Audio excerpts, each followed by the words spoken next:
Hare Krishna devotees, please accept my humble obeisances. All goes Sri Prabhupada and Guru Maharaj. Vijay Mati, whenever you're ready, you can start Mati. I'll share my screen.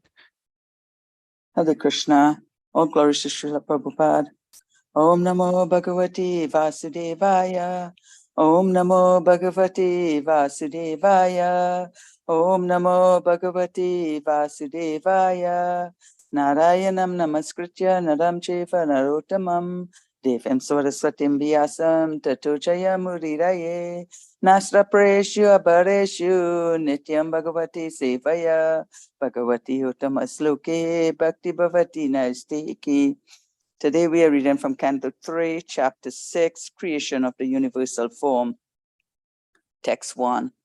The Rishi Maitreya said, "The Lord thus heard about the suspension of the progressive creative functions of the universe due to the non-combination of his potencies, such as the Mahatattva." Text 2. The Supreme Powerful Lord then simultaneously entered into the 23 elements with the goddess Kali. His external energy, who alone amalgamates all the different elements. Text 3.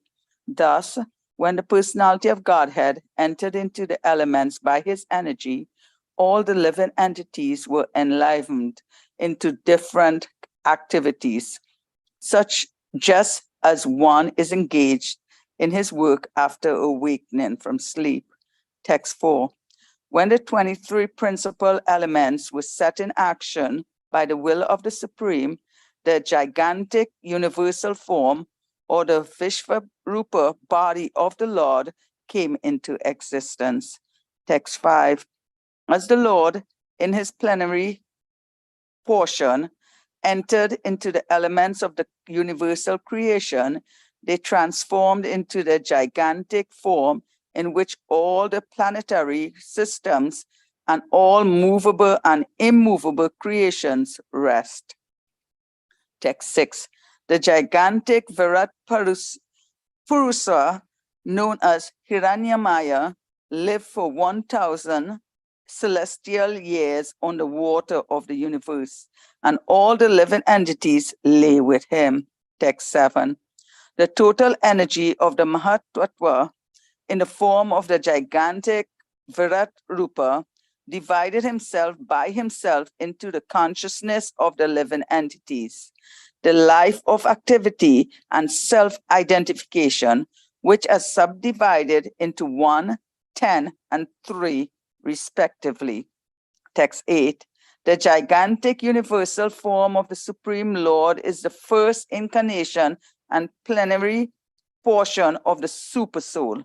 He is the self of an unlimited number of living entities, and in him rests the aggregate creation, which thus flourishes. Text 9.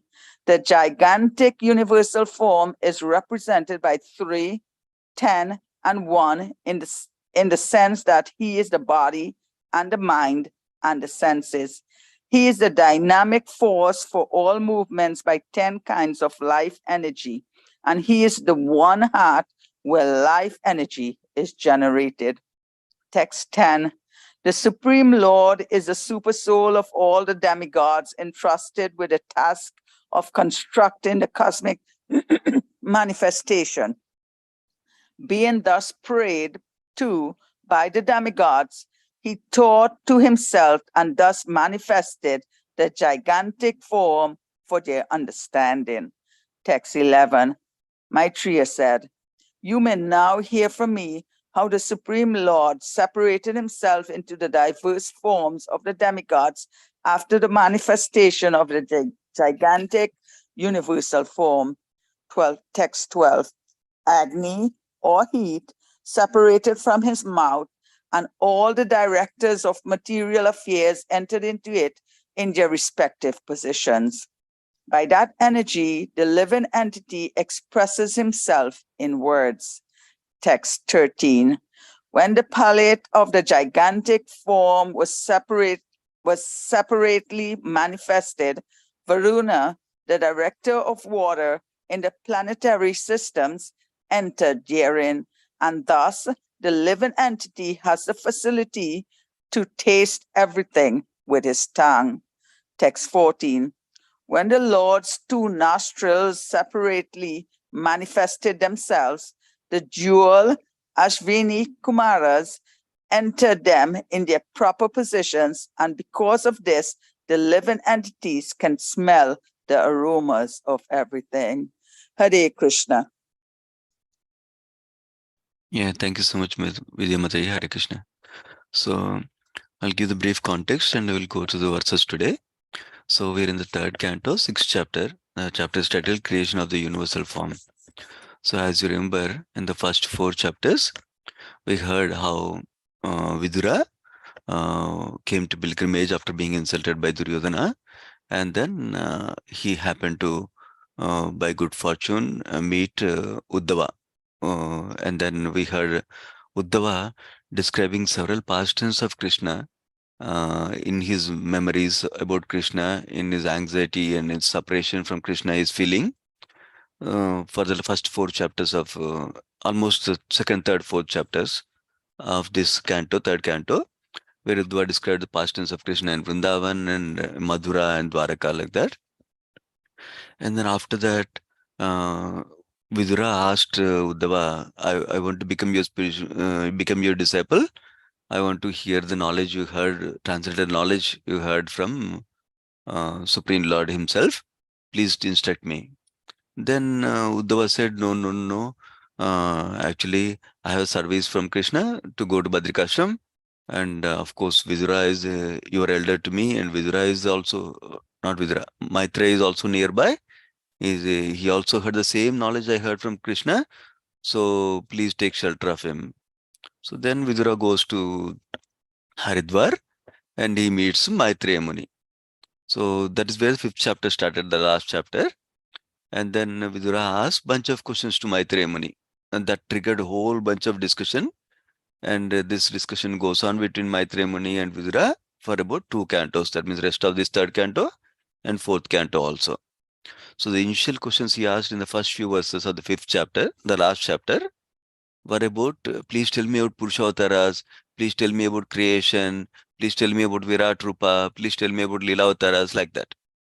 So we are in that section where in the last chapter, Maitreya Muni started to describe to Vidura the primary creation or sarga, which is done by the Supreme Lord, which is creation of the basic foundational elements for material creation.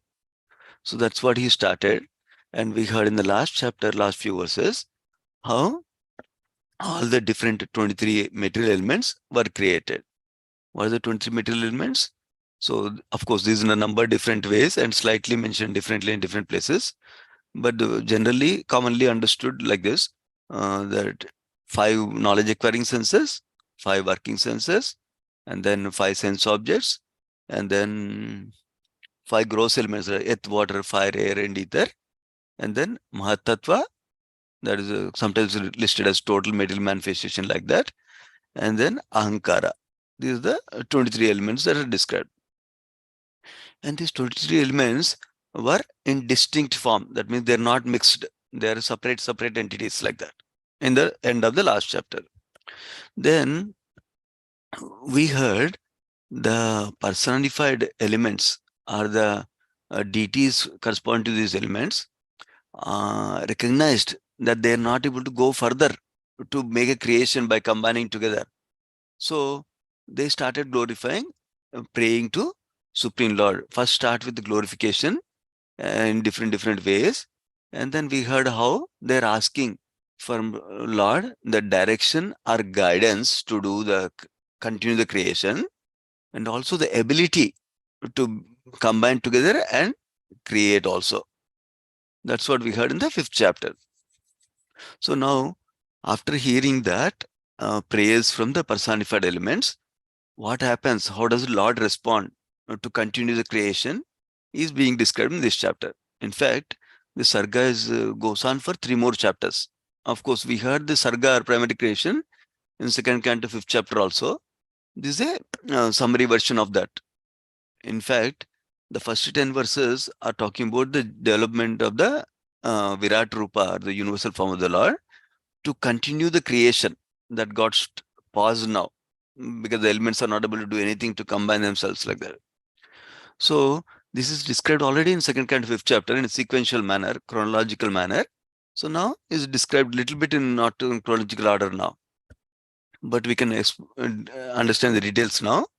Basically, how Karna Sai Vishnu responds to these prayers by the elements, and then he enters into each universe as Garbhodaksha Vishnu, and he manifests the Virat Rupa. That's what we're going to see in this section now.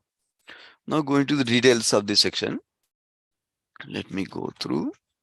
I will also share my screen so we can see the verses also. Okay. Text 1. So basically, Maitreya Muni is saying, the Supreme Lord, in this case is Karnadaksha Vishnu, he heard about the suspension of the creative function. That means the creation has stopped, because even though the elements are all there, they're not able to combine themselves. Gauranga Darshan Prabhu gives a nice example to understand this whole concept. He says, when somebody is making a sabji or a curry, then they get all the ingredients, vegetables, spices, whatever they need to cook, make the curry. So if they're all there in separately, then it cannot become curry. Somebody needs to, the person who is cooking needs to mix all of them in a right proportion at the right time, putting each of them right time to make the sabji finally. Similarly, the overall essence of this section, at least first 10 verses, is that Supreme Lord is acting as the uh, person who's giving the energy to, so that way ability for the elements to combine together to continue the creation function. So that is what is going on. Supreme Lord functions like the supplier of the binding energy or the cohesive energy that we'll see in the next couple of verses. So now, uh, so so this verse is just saying that Lord heard about it like that. So basically, the point being clarified in the purport that unless these elements are combined by the will of the Lord, nothing can progress. That means Lord's direction, Lord's hand in the creation is important to understand. That is the point from here. Going to the text 2, you see, Supreme Lord entered simultaneously into 23 elements with the goddess Kali, is external energy, who alone amalgamates all the different elements. Amalgamates means like combining like that. So this purport is interesting, and Prabhupada gives a nice detail to understand this verse. Basically, he talks about Supreme Lord is sending is cohesive energy. The word is used is Vibrata Shakti. So, cohesive energy is sending. Vishwanath Chakravarti also talks about something that Prabhupada is talking about here. One is that Supreme Lord is entering first to give the energy to Prakriti, and then also he uses his time energy to make everything into, to get everything into motion, to get everything to amalgamate like that. There are the two points made in this purport relate to that. And then also other point here, the reference of Kali is given here, and Prabhupada is clarifying that this is one form of time. That's what Prabhupada is clarifying in the purport. So how Supreme Lord is empowering the time to set the creation in motion like that. And then, yeah, again Prabhupada emphasizes in the same second purport, again, second verse purport again, that all these wonderful activities of Prakriti or material nature are only due to Lord Krishna. That is why he's the final cause or ultimate cause of all causes. We hear from Brahma Samhita, Ishvara Paramakrishna Sachidananda Vigraha Anadir Adir Govinda Sarva Karana Karanam, cause of all causes. That's what Prabhupada is emphasizing in the text number 2 purport. Going to text number 3. So when Supreme Lord entered into elements by his energy, all the living entities were enlivened into different activities, just as one is engaged in his work after awakening from sleep. So these are not going in chronological order, but it's good to understand the principle anyway. Basically, what is happening is, after the Supreme Lord made his entry into the universe and he made the elements to start moving for creation, what he's saying is the analogy being used is when somebody gets up from sleep, then they start doing some activity work like that. Similarly, living entities starts to do different activities is being described here. In the purport, Prabhupada clarifies that Krishna, as a super soul within us, gives us remembrance. We know from Bhagavad Gita verse, Sarvaschaham Hridasannivisto Mata Smritir Gnanam Apohanam Cha. That means Krishna gives us forgetfulness, knowledge, and remembrance, all of them. So, how to understand that in this context, in this verse? Prabhupada is describing how, let us say in the past life, I had all desires to enjoy separately from Krishna. I wanted to enjoy this, enjoy that, considering I'm body like that.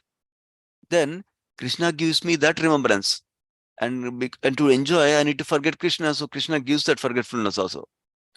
But then, if my desire is that I was practicing devotional service in the last life, and then it did progress somewhat, but then my desire is to progress more.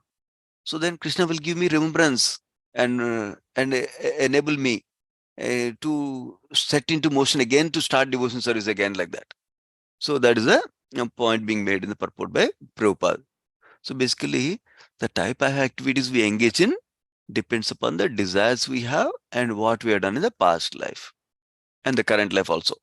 So that's why Super Soul will enable those activities. That's the point made in the purport by Prabhupada.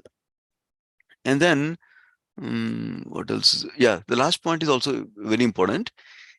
So, how do we, let us say we have done a wrong activity in the past life and we're pursuing enjoyment, material enjoyment in different ways right now. So, how do you switch that position? By reading scriptures from like Bhagavad Gita and Srimad Bhagavatam, and understanding that I'm a spirit soul, I'm not this body, and not identifying with the body, understanding that I'm a part and parcel of Krishna, then what happens? I can change my activities because now I'm desiring, I want to serve Krishna. So the moment I start having the right desire, Krishna will help me in different ways to facilitate my movement towards Krishna like that. So that change is called change of heart. So when the desires are transformed into doing transcendental service for Krishna, our life becomes perfect and we are promoted to the spiritual sky. Prabhupada is writing the purport. So point to take here is we need to make time for engaging in devotional service, especially to understand from scriptures like Bhagavad Gita and Srimad Bhagavatam, so that we can transform our aspirations and desires after understanding what is our real position. Yeah. So that is a lesson we can learn from here. Going to text number 4. The 23 principal elements were set in action by the will of the Supreme. So this is what Prabhupada was writing already in last 2-3 purports, if you remember. Everything is happening by the desire of Supreme, and only by his empowerment only anything can happen like that. So the gigantic form or Vishwarupa's body came into existence. This is described by Gauranga Prabhu like this. Basically, Vishwarupa or Virat Rupa is the imaginary form of the Lord. Basically, all the different things that are there in universe, whether it's different planetary systems or different varnas that are there in the after human beings are created, they're all described as different parts of the Lord or different limbs of the Lord. Like we know how head of the Lord is considered as like Brahmanas, and then arms are like Kshatriyas, like that. That's one way of description of Virat Rupa. And there is different planetary systems. Upper part of the body of Lord is like the upper planetary systems, middle part is like the middle planetary systems, and lower planetary systems are like the lower part of the body of the Lord, like that. So that's what is being described like that. Gauranga Prabhu describes this particular point. So the point here in the purport, Prabhupada emphasizes here is that Viratruma form is not an eternal form of the Lord. What does that mean?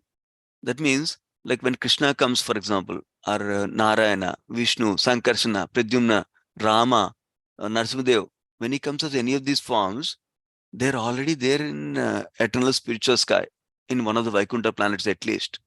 Of course, in case of Krishna, is in Golok Vrindavan. Like that. He's already in spiritual form, side, spiritual planets, and he has that eternal form there. So, and when he comes here, that form still he places past tense there also, and he comes here also in the same form. That is one point he's making. But however, this Virat Rupa is not such eternal form. That is one important point Prabhupada is making.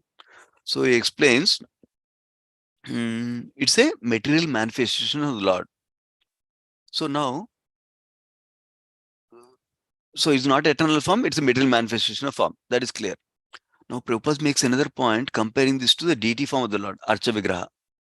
He says Archa Vigraha is made with material elements, but because pure devotee invites Krishna to come into this, then Archa Vigraha is not different from Supreme Lord, eternal form. Similarly, somebody who's genuinely pursuing, whose gross materialist, who's genuinely pursuing Supreme Lord in the Virat Rupa, then Krishna will reciprocate in that sense that that still this Virat Rupa is not different from eternal form, like that is describing. Remember, first point is it is material form, but then now Prabhupada is conveying that it is non-different from eternal form because it's a representation of Krishna, similar to Archa like that. That's another important point Prabhupada makes. So now, what is the lesson for us? The lesson for us is we uh, we approach the Lord in whatever forms he comes. For example, in Acha Vigraha, deity form of the Lord is there. We might have pictures in the home for the deity. So when we approach Krishna through the deity form of the Lord, he really reciprocates with us. That is a principle we can take from this. Of course, Bhakti Yogis, we don't meditate on Virat Rupa, but we worship the deity form of the Lord. Now, text 5. As a Lord in his plenary portion entered into the elements of the universal creation and they transformed into gigantic form. Gigantic form means Virat Rupa, in which all the planetary systems and all movable and immovable creations rest. Movable, immovable creations usually refers to movable and immovable living entities and also non-living entities, both. What are the immovable living entities? Those are plants and trees. So in this purport, Prabhupada talks about the importance of consciousness in a body. For example, only if the spirit soul is in a body, material body, then the body will grow. We grow as the age grows, like that, right? So, but if somebody dies, that means soul is gone, then there's no movement or no growth in that body. Similarly, in the whole universe also, only because of presence of Supreme Lord, everything is into motion is described. Like you probably heard this before, how Shiruksha Vishnu is a Paramatma in our every living entity and every atom. Similarly, Garbhodaksha Vishnu is the Paramatma of the universe. Prabhupada writes in the first canto itself. And then Karnaksha Vishnu is the Paramatma of the entire material creation, like that is described. So here also, Prabhupada is describing that universal form is called the Virat Rupa because Supreme Lord is within it in his plenary portion. That plenary portion is what is described is Supreme Lord has come into the universe. That is the point being made here. Now going to text number 6. So gigantic Virata Purusha lived for 1000 celestial years on the water of the universe and all the living entities lay with him. Interestingly,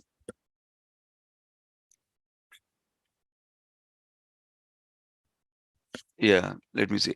Prabhupada takes the meaning of this verse as Supreme Lord enters into one of the universe. That means expanding as from Karnadaksha Vishnu as Garbhodaksha Vishnu, entering into each of the universe. And then he sees the whole universe is empty. And then through his sweat, he fills the universe with half of the water, Garbhodaka water. And then he stays on the top of that Garbhodaka ocean like that. That's the position Sri Prabhupada takes. And Vishwanath Chakravarti also explains that position and also explains how he talks about how Karnakasai Vishnu, like universes, Once the Virat Rupa is created, that universes are created, then they are lying on the top of Karna ocean for thousands of years. That also he describes. Both options are given by Vishnu Chakravarti Thakur also. Then going to 7th verse, uh, the total energy of the Mahatattva in the form of gigantic Virat Rupa divided himself into consciousness of living entities, that is one, life of the activity, and self-identification. Actually, this is elaborated in the purport nicely by Sri Prabhupada. So, first thing he's talking about is, what are these three things? Consciousness of the living entities. That means is the Jiva Shakti, consciousness of the Jivas, all of us like that. That is one, is divided into. Second is the life of activity. This is described as Prana Shakti. There are 10 life airs within our body, it seems. Prabhupada elaborates on each of them. Basically, it tells there is something called prana, that is the air that is going through the nose in breathing, it seems. And then apana, that's the air that we pass from the rectum. And samana, that is when we belch with food in the stomach, that is the apana, it seems. Samana, it seems. Samana. Like that, it describes different terms. Basically, different kinds of air are there in the body. Even there is air to that facilitates the movement of eyelids, for example, or moving with different fingers. That is done by with the help of different kinds of airs. It's this movement of our bodily limbs also. That's what Prabhupada elaborates. And then he talks about the last thing, which is self-identification that is described here. Self-identification is Atma Shakti, it seems. Atma Shakti, Supreme Lord manifests 3 times. One is basically gross senses and sense objects. That's one way. That's called Adibhuta. And then subtle senses, that is Adhyatma. For example, I have the sense of vision inside. That is called subtle senses. And then because of the eye, which is the gross sense organ, I'm able to use that subtle sense of seeing through the gross senses of eye, like that. And then Adideva, there is a sense devata that's controlling this sense, that we'll see in the next few verses. So the Supreme Lord is manifesting as all of these, like that is described. So I think not this verse, next verse it will come. Let me see. Yeah, this verse Prabhupada talks about these 3 things, explaining these 3 things. Now going to text 8, he says, this gigantic universal form of Supreme Lord is a first incarnation and a plenary portion of Super Soul. Is self of an unlimited number of living entities, and in him rests aggregate creation. What is this talking about? Basically, we know Vedic time goes into cycles. That means creation, maintenance, annihilation happens. Again, creation happens, like that, right? So whenever annihilation happens, the living entities go inside the body of the Supreme Lord. And then again, when the creation happens, they all come out after Brahma, the first living entity, comes out. That's what Prabhupada explains in this purport also.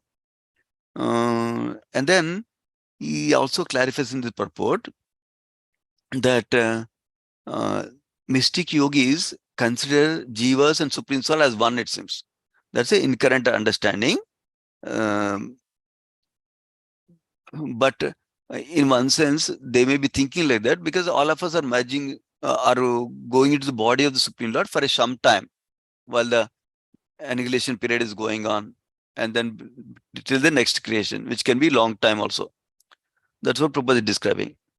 So, but the point is, we all go into the body of the Supreme Lord and come back, unless we are already purified and we go back to spiritual world. Now, text number 9. This this is elaborating what we talked about. The gigantic universe form represented by 3, 10, and 1, in the sense that is the body and the mind and senses, is the dynamic force of all movements by 10 kinds of life energy. Okay, this is the portion Prabhupada emphasizes in the purport. Basically, is describing how Supreme Lord is the real force in the body, like from the heart as a super soul, is energizing the whole body and making all the movements happen. That's the point Prabhupada emphasizes in the purport. So see, he is saying he's the one heart where life energy is generated, like that. So basically, all the airs that we talked about in the previous verse are generated from the center of the heart, it seems. That is where Supreme Lord is seated, who acts under the guidance of this energy, is acting under the guidance of the Lord, is being described. So, uh, how can we remember the Lord and realize our conscious position and remember the Lord is also being described as a purport by Prabhupada. He says, we forgot our relationship with Supreme Lord. That's why we're continuing birth after birth here in the material world. But when we get an association of a devotee of the Lord, then that will help us to remember our constitutional position and then engage in devotion service so that we can go back to Godhead. That's the point Prabhupada makes in the purport. Yeah. Going to the 10th verse, he's saying Supreme Lord is the super soul of all the demigods, entrusted with the task of constructing uh, creation, basically, cosmic manifestation. So, because demigods are given the job by the Supreme Lord and to do the responsibility, that's why he actually thought to himself and he manifested the gigantic form for their understanding. That means helping them to continue their creation. That is the point being made in text number 10. So, and Prabhupada writes in the purport that without the jiva, the body cannot take shape also. Similarly, Supreme Lord enters the universe, that's why everything is happening like that. And then Prabhupada writes in the purport, end of the purport, that only when we are submissive and engage in bhakti, devotion service, then we can get the understanding that Supreme Lord is there, and because of Supreme Lord, everything is happening. Otherwise, we will not understand anything. Prabhupada is clarifying here. Because the demigods prayed for his guidance, that is why Supreme Lord manifested his gigantic form. Now, text 11, this is taken next section here. Basically, this is more of technical details. How essence point is how from Supreme Lord everything is coming, including the sense organs, sense devatas, sense objects, everything is coming from Supreme Lord.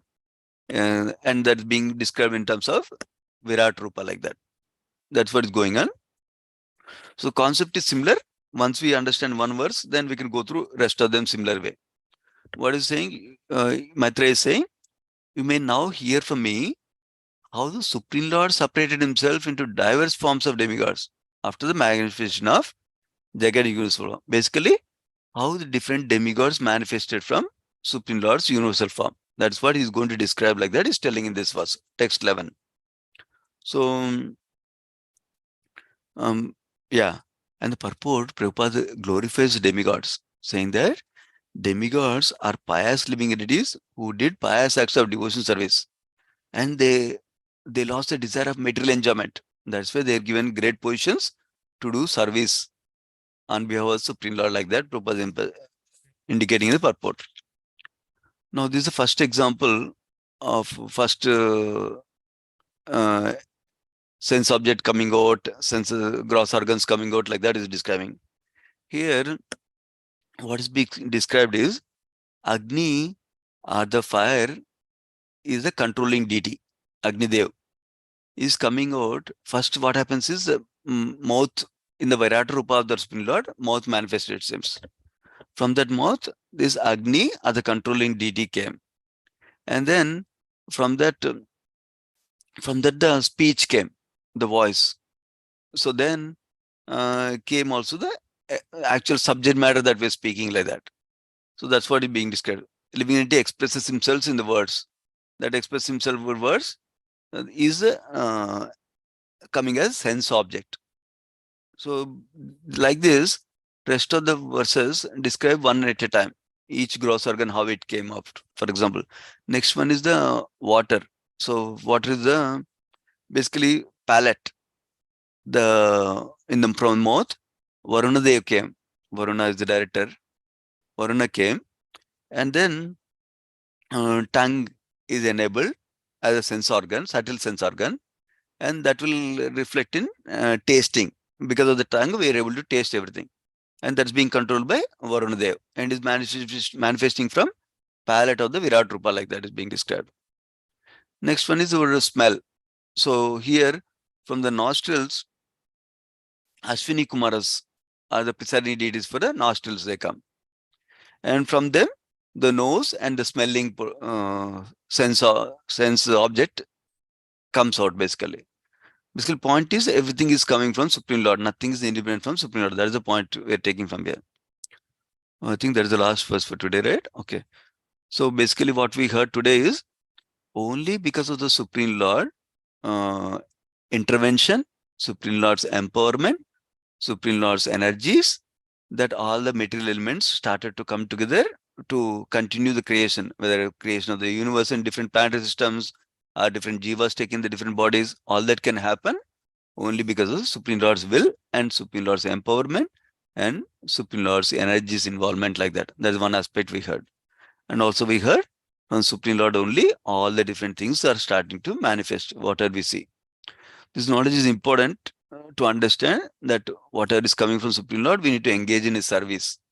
That's where this is going. So it's important to have that understanding. Then we have gratitude towards Supreme Lord for whatever we have. And also in that gratitude, we also awaken our service attitude to do something for Supreme Lord because He gave me so many things like that. So we can pause here. Srimad Bhagavatam ki jai, Srila Prabhupada ki jai. Let's offer obeisance to all the devotees of the Lord. Vancha kalpatarubhyascha kupasindubhyavacha paditanam pavanebhyo vaishnavebhyo namo namaha. Thank you, devotees. Hare Krishna. Thank you, Prabhuji. Hare Krishna. Hare Krishna, Prabhuji. Hare Krishna. Hare Krishna, Prabhuji. Hare Krishna.